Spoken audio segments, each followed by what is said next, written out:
हरे Krishna.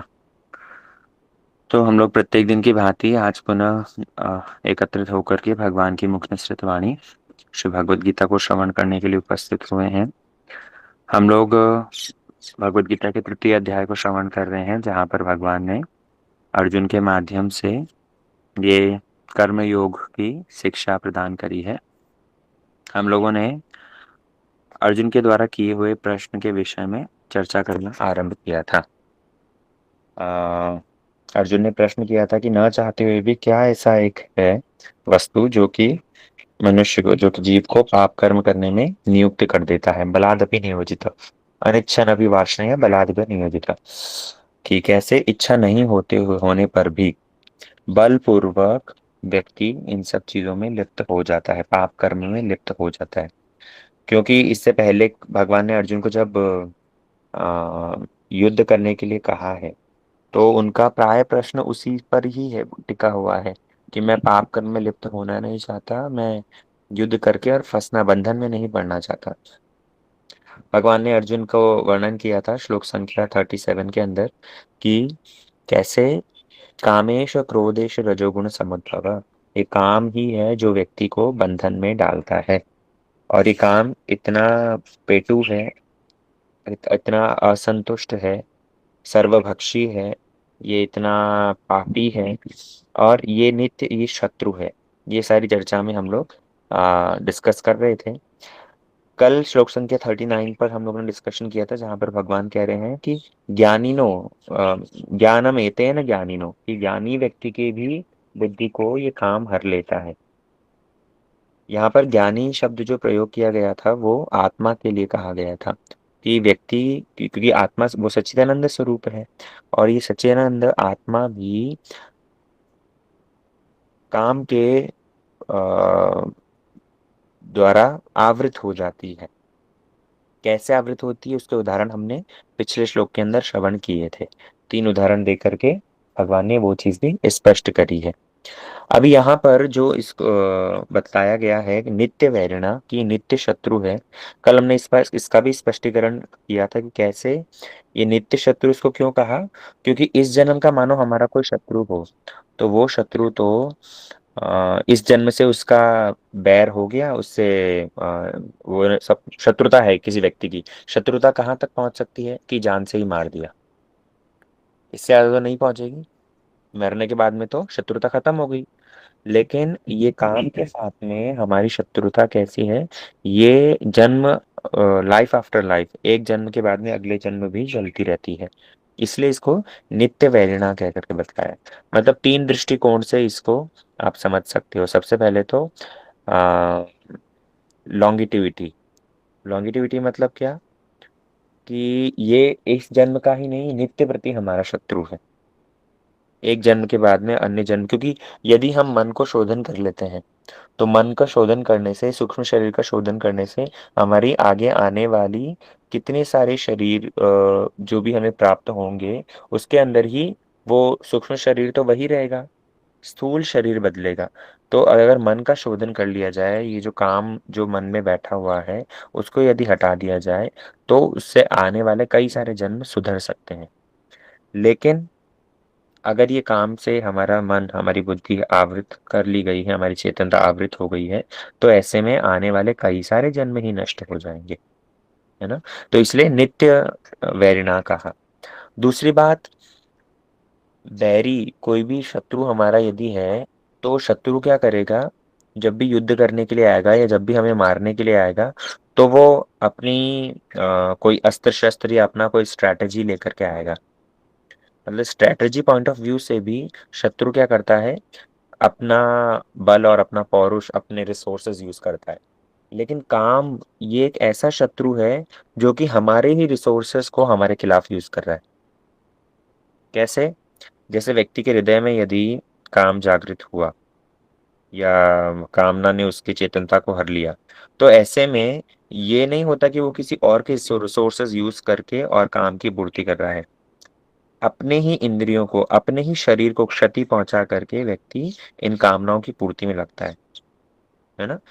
External उसको हो सकता है बहुत सारे साहाଯ୍य करने के लिए रिसोर्सेज मिल जाए, लेकिन मूल रूप में वो अपने ही रिसोर्सेज के माध्यम से अपनी ही क्षति करता है। जैसे उदाहरण से समझो, वायरस, कंप्यूटर के अंदर वायरस होता है ना।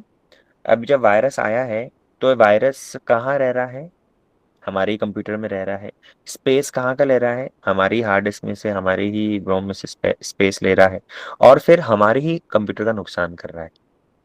कल हमने उदाहरण दिया था ना, जैसे स्पाई का, कोई जासूस या कोई ऐसे दूसरे दल से कोई स्पाई आकर के यदि हमारे आर्मी ट्रूप के अंदर मिल गया है, और उसके बाद में फिर हमारी सारी स्ट्रेटजीज को उसने देख लिया, और जब हम उसे इम्प्लीमेंट करने वाले थे उसी समय पर आकर के उसने बॉम्ब ब्लास्ट कर दिया। तो उसके माध्यम से, और वो बॉम्ब भी उसको कहाँ से मिला? हमारे ही, क्योंकि हमारा आदमी बन करके रहा, और हमारे ही जो सर रिसोर्सेस थे उसी को हमारे खिलाफ यूज कर दिया। तो ये स्ट्रैटेजी है। हम लोग उसको, ये काम को नित्य शत्रु कह करके भगवान ये बतलाना चाह रहे हैं कि व्यक्ति अपने ही शरीर को स्वयं ही क्षति कर देता है ये काम के अंदर पड़ करके, है ना। तो और तीसरे दृष्टिकोण से यदि विचार करेंगे, तो इस काम को पहचाना आइडेंटिटी पॉइंट ऑफ व्यू से। आइडेंटिटी पॉइंट ऑफ व्यू क्या है कि ये काम हमारा शत्रु है, कभी कभी हम इस बात को नहीं स्वीकार करके जो हमारे काम की पूर्ति में बाधा देता है उसको शत्रु मानने लग जाते हैं। कल मैं उदाहरण दिया था ना कि कैसे कोई माता पिता यदि पुत्र पर शासन करे, या कोई गुरु वर्ग यदि अपने शिष्य पर शासन करे, उसकी कामनाओं की पूर्ति में या उसकी दुर्वासनाओं की पोषण नहीं करके वो यदि उसके अंदर बाधा दें, तो ऐसे में वो व्यक्ति ही क्या करता है? उनको शत्रु मानने लगता है। ये मेरी इच्छाओं में बाधा दे रहे हैं, ये मुझसे प्रेम नहीं करते, और इस तरह का भाव मन में आने लगता है ना। तो आइडेंटिटी पॉइंट ऑफ व्यू से हो, या स्ट्रैटेजी पॉइंट ऑफ व्यू से हो, या फिर नित्य वैरी के आकर के जो लॉन्गिटिविटी पॉइंट ऑफ व्यू से हो, हर दृष्टिकोण से ये काम क्या है? हमारा शत्रु है। दूसरी बात भगवान ने यहाँ पर वर्णन किया है, दुष्पूरेण अनलेन च, कि ये दुष्पूरेण मतलब ये कभी भी तुष्ट नहीं होगी, और अनल, अनल मतलब आग, ये अग्नि के समान है। ये ऐसी अग्नि है, आप लोगों ने यदि देखा हो तो काफी सारे जो रोमांटिक लिटरेचर हैं उसके अंदर भी वो लोग भी अंततः इस बात को स्वीकार करते हैं कि कैसे ये काम, ये एक नित्य वैरी है, और ये अनल के समान है। मूवीज के अंदर जैसे सावन बहरी आग लगाए, इस तरह के कई सारे सॉन्ग्स हैं जो कि इस भाव का पोषण करते हैं कि कैसे ये काम, ये अग्नि के समान है। अग्नि मतलब ये हृदय में दग्धीभूत करता है, और फिर वो अग्नि को यदि ये कहे कि उपभोग के माध्यम से शांत हो जाएगी, नहीं। भगवान ने अनल कहकर, दुष्पूरेण कहकर के ये बतला दिया कि ये कभी भी शांत नहीं होने वाली, बल्कि ये और ज्यादा दग्धीभूत होती रहेगी। और हमने इसके उदाहरण में ययाति महाराज का प्रसंग सुना था, कैसे भागवतम के 9वें स्कंद में आता है, ययाति महाराज जब देवयानी के साथ में 100 वर्षों तक इंडल्ज होने के बाद में भी वो अम, शांत नहीं हो पाए, उनकी काम वासना शांत नहीं हुई, अपने पुत्र का उन्होंने यौवन लेकर के भी अपनी काम वासनाओं को शांत नहीं कर पाए। अभी जब ऐसा है, तो कुछ लोगों के मन में प्रश्न हो सकता है कि अरे, तब तो फिर गृहस्थ आश्रम, उसके अंदर तो व्यक्ति इंडल्ज होता ही है, क्योंकि भगवान ने पहले के श्लोकों में स्पष्ट किया है कि क्या करो अर्जुन, अपने स्वभाव के अनुरूप अपनी इच्छाओं को धार्मिक बाउंड्रीज के अंतर्गत रहते हुए पूर्ण करो। पुराना कॉन्टेक्स्ट यदि आपको स्मरण हो, बहुत ध्यान से समझिएगा। पुराण पहले भगवान ने ये वर्णन कर दिया है कि अर्जुन, धार्मिक बाउंड्रीज के अंतर्गत रहते हुए अपने स्वभाव के अनुसार, प्रकृति के अनुसार कार्य करो। प्रकृति क्रियमाणानि गुण कर्माणि सर्वशः। तो जब ज्ञानी व्यक्ति भी, बुद्धिमान व्यक्ति भी अपनी प्रकृति के अनुसार क्रियान करता है, तो ऐसे में फिर गृहस्थ आश्रम का यही तो बतलाया ना, कि मानो जो व्यक्ति बहुत कामुक है, जो व्यक्ति स्त्री संग के बिना रह नहीं सकता, तो ऐसे लोगों के लिए गृहस्थ आश्रम की व्यवस्था है कि वो गृहस्थ आश्रम में रहते हुए अपनी इंद्रियों को रेगुलेट करते हुए आगे बढ़े। तो यहाँ कह रहे हैं कि काम को पोषण करने से, काम के अंदर इंडल्ज होने से, कामनाओं की पूर्ति से कभी भी काम शांत नहीं होता, बल्कि काम और दग्धीभूत होता है और बढ़ता ही है, तो फिर गृहस्थ आश्रम में इंडल्ज होना कैसे जस्टिफाइड है? प्रश्न समझ में आया? अरे काम को यदि पूर्ति की जाए तो उससे वो शांत नहीं होता बल्कि बढ़ता ही है, जैसे आग के अंदर घी डालने के समान। तो भैया गृहस्थ आश्रम तो बनाया ही इसलिए है ताकि जो लोग बहुत ज्यादा कामुक हैं तो वो एक प्रॉपर तरीके से एक धार्मिक बाउंड्रीज के अंदर रहते हुए अपनी इन इंद्रियों को नियुक्त करें। तो दोनों कॉन्ट्ररी बातें नहीं हो गई। वास्तव रूप में देखो, गृहस्थ आश्रम के अंदर गृहस्थ, हमारे भक्तिवेदांत स्वामी महाराज जी बोलते थे कि गृहस्थ आश्रम में चले गए मतलब ये नहीं कि सेक्स करने का लाइसेंस मिल गया है। नहीं, गृहस्थ आश्रम में रहते हुए वो एक हमारे जीवन का एक पार्ट है, तो उसे फुलफिल करना ठीक है। लेकिन उसी के साथ साथ जो हम धर्म याजन करते हैं वो धर्म याजन के माध्यम से व्यक्ति का उन्नति होती है। बात समझना, गृहस्थ आश्रम में भी जो स्त्री और पुरुष के संग का जो विधान बतलाया है, तो ऐसा नहीं कि विवाह करने के बाद में यदि कोई स्त्री पुरुष संग कर रहे हैं तो उसके माध्यम से उनकी शुद्धि होगी, नहीं। वहां पर भी स्त्री पुरुष के संघ के माध्यम से काम तो बढ़ेगा ही, लेकिन जो वहां पर रहते रहते जो उनके जो कर्तव्य हैं, जो एक गृहस्थ आश्रम, एक गृह मेदी होता है और एक गृहस्थ आश्रम होता है। तो गृहस्थ आश्रम में रहते हुए जब वो अपने कर्तव्यों को करेंगे, जब अपने धर्म का याजन करेंगे, तो धर्म के याजन करने के माध्यम से उनकी शुद्धि होगी, ना कि काम को पोषण करने से। है ना? इसलिए हमारे इस यहाँ पर गृहस्थ आश्रम कहा है, गृह मेधी व्यक्ति। प्रहलाद महाराज ने स्पष्ट वर्णन किया है सप्तम स्कंद के अंदर कि गृह मेधी व्यक्तियों का कभी भी उद्धार नहीं हो सकता, उनका उन्नति नहीं हो सकती। गृहस्थ आश्रम में जो लोग नियुक्त हैं, जो अपनी रिस्पॉन्सिबिलिटीज को निभाते हुए धार्मिक पूर्वक आगे बढ़ रहे हैं, तो वो उसके माध्यम से व्यक्ति की उन्नति होती है। और जब धर्म पूर्वक हम ये सारी चीजें याजन करते हैं, धार्मिक पूर्वक अपने आश्रम की सारी जो रिस्पॉन्सिबिलिटीज है वो पालन करते हैं, तो उसके माध्यम से व्यक्ति को अपने आप ही एक श्रेष्ठ रस की अनुभूति, श्रेष्ठ रस के लिए जिज्ञासा होती है। पहले हम लोग श्रवण कर चुके हैं इस बात को, रसवर्जम रस अप्यस्य, कि अपनी रिस्पॉन्सिबिलिटीज को धीरे धीरे धीरे धीरे धीरे रेगुलरली पालन करते हुए क्या होता है, उसके चित्त का शोधन होता है। और जब चित्त का शोधन होता है तब वो एक उन्नत रस के लिए जिज्ञासा उसके मन में आती है, वो प्रचेष्टा करता है ना। वरना केवल मात्र कामना की पूर्ति करने के लिए ही, काम को शांत करने के लिए ही अगर इंगेज होते रहें, तो वो उससे तो उन्नति नहीं होगी बल्कि उससे बंधन ही होगा। कैसा बंधन होगा? भक्तिवेदांत स्वामी महाराज जी टीका में कहते हैं कि जैसे एक कारागार के अंदर एक बंदी बंधा हुआ रहता है, एक कैदी जैसे एक कैदी जैसे बंधन के अंदर पड़ा हुआ रहता है कारागार के माध्यम से।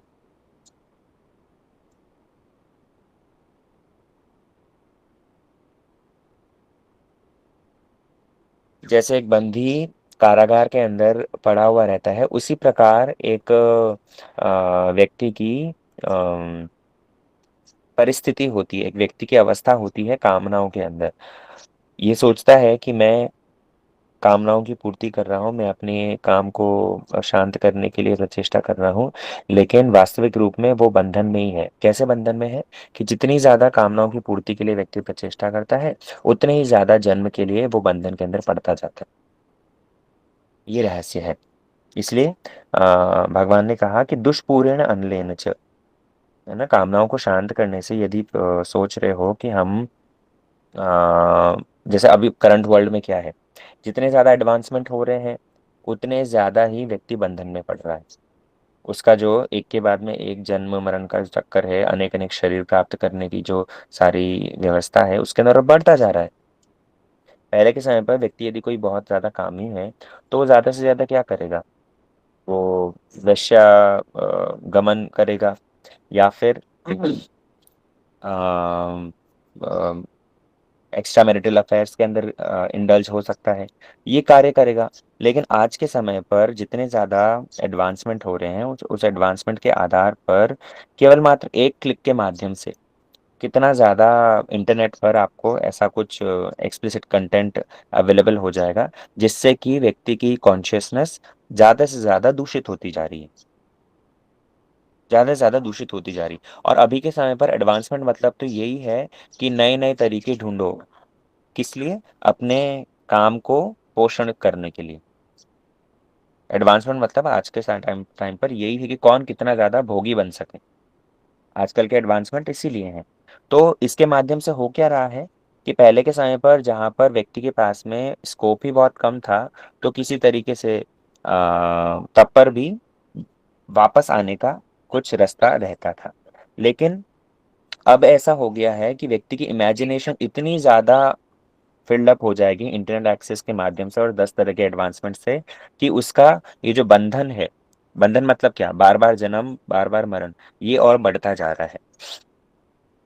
क्यों? क्योंकि जैसे जितनी ज़्यादा हमारी चेतनता आवृत होती जाएगी, उतनी ज़्यादा ही हमारे जन्म के कितने जन्म हम लेने पड़ेंगे वो बढ़ते जाएँगे।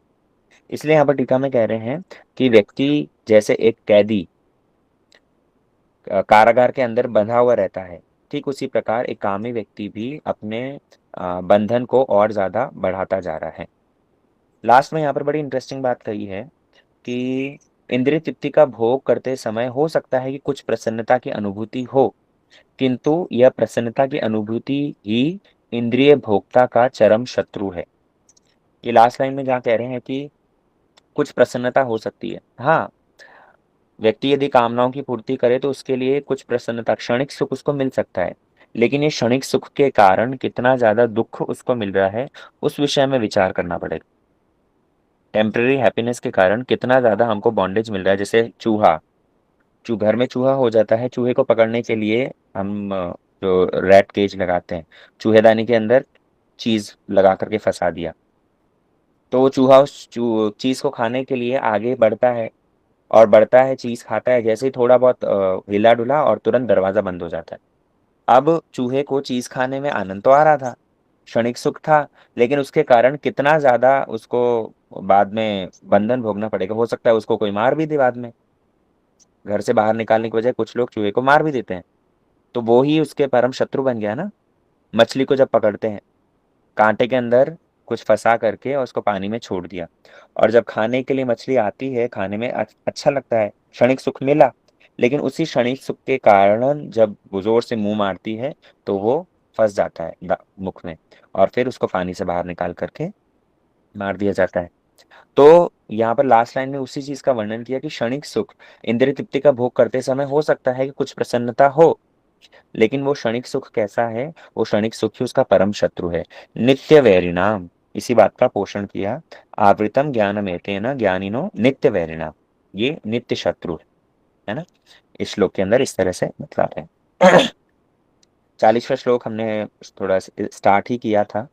इंद्रियाणि मनोर्बुद्धिर यस्याधिष्ठानमुच्यते एते विमोह्यते येषां ज्ञानमावृत्य देहिनाम्, कि ये शत्रु कहाँ-कहाँ पर रहता है? भगवान बार-बार अब इस काम को जब शत्रु बोल रहे हैं, तो ये शत्रु का वास कहाँ है? ये शत्रु के वासस्थान बतला दिए भगवान ने। शत्रु का वासस्थान सबसे पहला इंद्रिय, दूसरा मन और तीसरा बुद्धि। ये 3 उसके वासस्थान हैं। कोई यदि ये कहे कि नहीं, कामनाएँ तो, ये जो काम है, इस काम का वास तो स्त्रियों में है। जैसे पुरुष, अभी बीच में बहुत डिस्कशन चला था ना, आप लोगों ने देखा होगा कि और ऑनलाइन टेलीविज़न पर भी, कि स्त्रियों को ठीक से वस्त्र इत्यादि धारण करने चाहिए, क्योंकि वे यदि कुछ अटपटांग वस्त्र पहनती हैं, तो उसके माध्यम से पुरुष तो एजिटेट होंगे ही। क्यों? क्योंकि स्त्रियाँ उस तरह का उनको इंगित दे रही है, या इस तरह का बहुत बीच में डिस्कशन हुआ था। मतलब यहाँ पर भगवान ये कहना चाह रहे हैं कि कोई यदि ये कहे कि लस्ट कहाँ पर है? लस्ट तो स्त्रियों में है। काम का वास कहाँ है? काम स्त्रियों के अंदर विराजित है। नहीं, वास्तविक रूप में काम व्यक्ति की इंद्रिय में, मन में और बुद्धि में विराजित है। क्यों? क्योंकि वो ही स्त्री जब अपने बच्चे को, मानो अगर स्त्री के अंदर काम विराजित होता, तो वही स्त्री अपने बच्चे को गोद में लेकर रखती है, और वो छोटा बच्चा तो माँ के संपूर्ण शरीर पर हाथ भी लगाता है, कई ऐसे स्थानों पर भी, लेकिन उस बच्चे के मन में तो कुछ ऐसा विकार आता नहीं।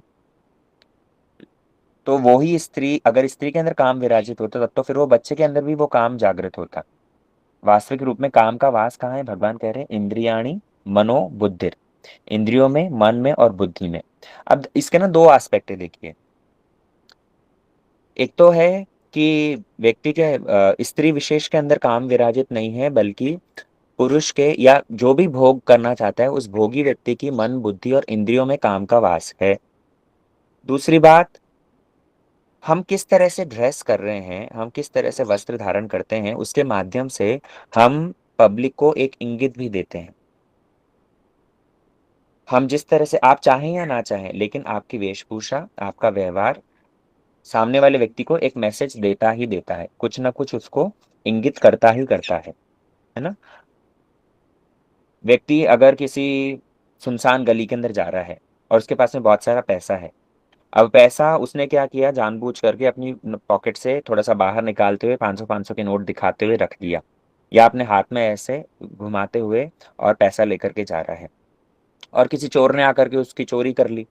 तो वो यदि ये कहे कि अरे मेरा पैसा ये चोरी कर लिया, ये जो चोरी किया है ये पाप है। हाँ, चोरी करना अवश्य पाप है, लेकिन उसके अंदर भूल आपकी भी तो है ना, कि आप वो पैसा उस तरह से दिखाते जा रहे हुए। तो फिर अवश्य ही ये तो एक चोरों के लिए आपने मानो निमंत्रण ही दे दिया कि मेरे पास में पैसा है, आपने सूचना दी, उसके माध्यम से आपका भले ही इंटेंशन ना हो, आपका अपना पैसा है, लेकिन क्योंकि आपने उसको एक्सपोज किया, क्योंकि अन्यों को आपके पास में पैसा है ये सूचना मिली, तो सूचना मिलने के माध्यम से वो आकर के उसको लूटेंगे ही। चोरी करना पाप है, हमने माना। लेकिन ऐसे में जो व्यक्ति पैसा लेकर के जा रहा है, वो यदि ये कहे कि मेरा पैसा मैं कैसे भी उसको रखूं, ये कॉमन सेंस नहीं है। ठीक उसी प्रकार स्त्रियां यदि बहुत ही एक्सपोज करते हुए इस तरह के वस्त्र पहनती हैं, और उसके माध्यम से लोगों को नहीं चाहते हुए भी ये मैसेज जाता है कि वो हमें एक सेक्स ऑब्जेक्ट की तरह दर्शन करें। कई स्त्रियों के मन में ऐसा, क्योंकि वेश्याओं का तो इस तरह से ही लोगों को आकर्षण करने की विधि होती है। वो अपने हाव भाव के माध्यम से, अपने वस्त्रों के माध्यम से अपने कस्टमर्स को इस तरह से आकर्षित करती हैं। तो चाहे या ना चाहे, आपकी वेशभूषा के माध्यम से बहुत कुछ लक्षित होता है, बहुत कुछ मैसेज सामने वाले को जाता है। लेकिन काम का वास संपूर्ण रूप में स्त्री के ऊपर ही विराजित है, ऐसा नहीं है। भगवान ने कहा कि व्यक्ति विशेष के इंद्रियों पर, मन पर और बुद्धि पर, यहाँ पर इंद्रियाणी मनोर्बुद्धिर अधिष्ठानम उच्यते, यहाँ पर अधिष्ठान, काम का अधिष्ठान कहाँ पर है? इन तीन स्थानों पर, अर्थात ये काम रूपी शत्रु ये तीन स्थानों पर रहता है, इंद्रिय, मन और बुद्धि पर, है ना? इसलिए बड़ा सावधान होकर के, और ये काम का वास पुरुष और स्त्री दोनों में ही, जो भी व्यक्ति भोगी है, जो भी व्यक्ति अपने काम को पोषण करना चाहता है, उसके इन इंद्रियों पर विराजित, उसके मन पर विराजित, उसकी बुद्धि पर विराजित हो सकता है। डजेंट मैटर वो स्त्री है या पुरुष है ना? दूसरी बात, यहाँ प्रश्न हो सकता है कि कभी कभी हम लोग ऐसा मैसेज नहीं देना चाहते, लेकिन तब पर भी, जैसे कपटता, काम का इनिशियली किस तरह से आरंभ होता है ये, भगवान ने कहा एते विमोहित येषाम, कि कैसे व्यक्ति इसके द्वारा मोहित हो जाता है कि वो रियलाइज नहीं कर पाता कि वास्तविक रूप में मैं कुछ गलत करने जा रहा हूँ। ये काम किस तरह से बुद्धि को हरता है, वो उस बात का वर्णन करते हैं। इंद्रियों पर काम का वास है, ये भगवान ने बताया। मन पर बुद्धि का वास, मन पर काम का वास है, ये समझ में आता है। लेकिन बुद्धि पर काम का वास कैसे हो सकता है? बल्कि बुद्धि तो हमारी रक्षा करती है, बुद्धि तो हमारी रक्षा करती है ना। हम यदि कुछ गलत कार्य करने जा रहे हैं, तो ऐसे में बुद्धि तो हमें और बचाती है। तो बुद्धि का भगवान ने यहाँ पर क्यों कहा कि बुद्धि के अंदर भी काम का वास है? देखो, बुद्धि अवश्य ही हमारी रक्षा करती है, लेकिन जब बुद्धि काम द्वारा हर ली जाती है, तब ऐसे समय पर बुद्धि भी हमारी रक्षा नहीं कर पाती, बल्कि बुद्धि ही उस कामना की पूर्ति के लिए नए नए आइडियाज देती है। जैसे उदाहरण के तौर पर, वर्तमान समय पर जो पॉर्न इंडस्ट्रीज हैं, वो वो इंटरनेट का सबसे बड़ा मार्केट है। अब बतलाओ, कुछ कंटेंट ऐसे इंटरनेट पर इस तरह से डालना, उसके लिए तो बुद्धि चाहिए ना। जिस व्यक्ति ने इंटरनेट पर ऐसी सारी सब चीजें अवेलेबल करवाई है, बड़ी बड़ी इंडस्ट्रीज हैं, तो वो जब ये चीजें अवेलेबल करवा रही है, तो उसके लिए क्या बुद्धि नहीं लगी है? बुद्धि तो अवश्य ही लगी है। तो वो बुद्धि जिसको नैतिक दृष्टिकोण से विचार करते हुए बुद्धि को इन सब चीजों से, गलत कार्यों से, अनैतिक कार्यों से हटना चाहिए था। वो बुद्धि बल्कि क्या कर रही है, उसी चीजों में इन्वॉल्व हो रही है। क्यों? क्योंकि वो बुद्धि अब काम द्वारा हर ली गई है, और इस कारण से वो बुद्धि के अंदर भी काम का अधिष्ठान हो गया। इसलिए भगवान ने तीनों कहा है, इंद्रियों पर है समझ में आता है, मन के अंदर काम रहता है समझ में आता है, बुद्धि के अंदर भी काम का अधिष्ठान हो जाता है। कब? एक साधक अवस्था में। जैसे हम अपनी बात करें, साधक, हम लोग साधक की अवस्था में हम संपूर्ण रूप में अपनी बुद्धि पर विश्वास नहीं कर सकते। हम साधक अवस्था के अंदर हमारी बुद्धि भी हमको किस प्रकार से ठग लेगी, किस प्रकार से हमारी बुद्धि काम द्वारा हर ली जाएगी, वो हम समझ ही नहीं पाएंगे। एक भक्त यदि वो विचार करे, एक प्रीचर यदि वो विचार करे कि नहीं, मैं तो प्रीचिंग करने के उद्देश्य से स्त्रियों से बात करता हूँ या स्त्रियों के साथ में समय बिता रहा हूँ, उनको कथा सुना रहा हूँ, तो इनिशियल स्टेज में हो सकता है कि उसको ये बात समझ में ना आए, वो बात करता रहे, शुरू में हो सकता है उद्देश्य यही है। लेकिन वो काम द्वारा बुद्धि कब हर ली गई है कि वो समय के साथ साथ साथ साथ कब फिर वो काम हावी होकर के और उसको गलत कार्य में नियुक्त कर देगा, और वो ही स्त्रियों को हरिकथा सुनाना बाद में वो कुछ न कुछ अनैतिक कार्यों के अंदर उसको परिणत कर देगा, है ना। तो बुद्धि भी कैसे काम द्वारा हर ली जाती है, बुद्धि के ऊपर भी कैसे काम का अधिष्ठान है, भगवान ने वो स्पष्टीकरण यहाँ पर किया है। और उसी के द्वारा क्या होता है, विमोहित शाम, वो व्यक्ति मोहित हो जाता है, ज्ञानम आवृतम, उसका ज्ञान संपूर्ण रूप में आवृत हो जाता है। समस्त देहधारियों के साथ में है, लेकिन ये देही नाम कह करके उन्होंने समस्त देहधारियों के लिए ये बात को स्पष्ट किया है। हम कल फिर और इसको विस्तार से श्रवण करेंगे। आज के सत्र समय हो गया, आज के सत्र को फिर हम लोग यही रखते हैं। वांछा कल्पतरुभ्यश्च कृपा सिन्धुभ्येव च पतितनां पावनेभ्यो वैष्णवेभ्यो नमो नमः। हरे कृष्ण।